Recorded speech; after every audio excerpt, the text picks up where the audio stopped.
welcome to my channel. My name is Pauline. I make art and craft videos with a sprinkle of slice of life here and there. In this video, I'm going to be working on a new order that I just got. The customer ordered the no face trinket tray. Shameless plug here. The link to my Etsy shop will be in the description down below or in the comment section if you want to see the product in display. Thank you. On to the video. So for some reason I thought it was easier to just make the item and then paint over it, as you will see me later on in the video. But doing or working with polymer clay for a while now, I think definitely it's much easier for sure to just use colored clay and go from there. Like, it will make your life so much easier. Initially I think I was having problem just not just keeping my clay clean, but the colors tends to blend or smear onto other parts that I didn't like. But I think it depends on the clay I was using. I was using Sculpey 3 and I found it was much softer, but also it smears a lot. Like, it just stains the other parts that I don't want the color to be on. I don't know if you get what I mean, but it was so frustrating. I think that's where I started painting my items instead of just using colored clay.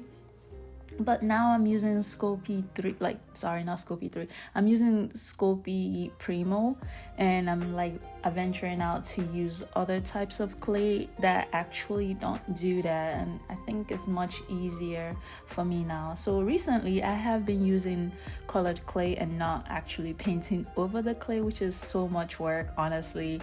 I don't know how, initially I was like, how do people just do this? Of course I just started off with clay just a couple months ago, and that requires you doing more research to find what works for you. And I think I've gotten a little bit more experience now, and I've done my research, and I think you just have to find the right brand of clay that works for me, especially when if I'm just gonna rely on just colored clay and not paint over. I mean, of course eventually you want to paint maybe fine details or anything like that, but overall just working with large sum of clay.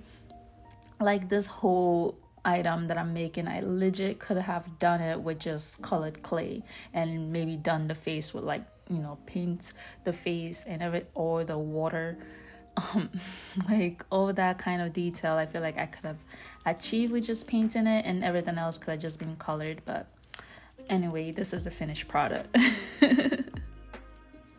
Here I'm just showing you the close-up view of the little bush and no face with his towel.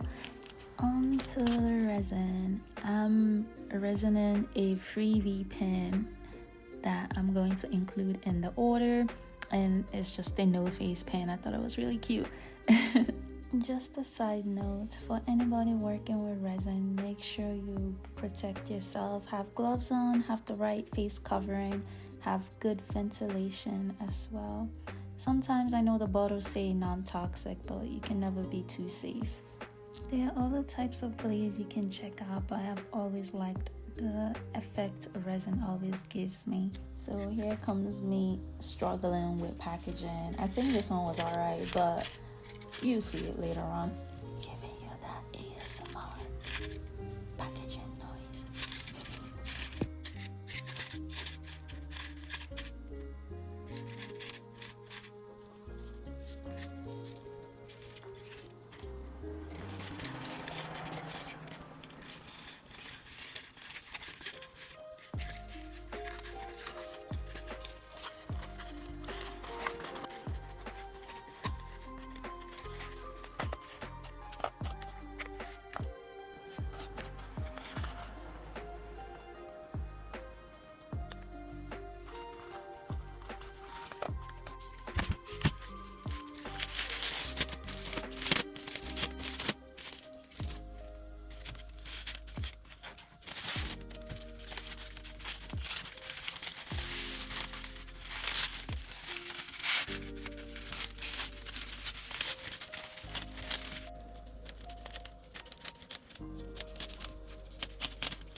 Yep, I did all that to realize the box was way too small, so I had to switch to a bigger box. Goodness.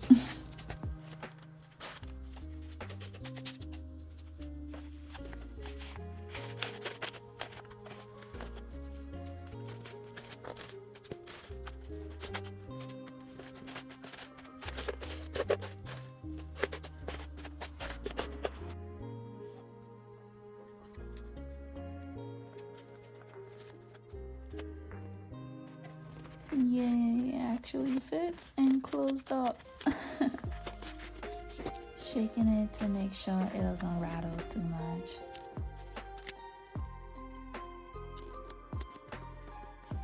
Now, time to print out the melon label. Thank you again for watching. Please check out my store, link in the description or comment section down below. Bye!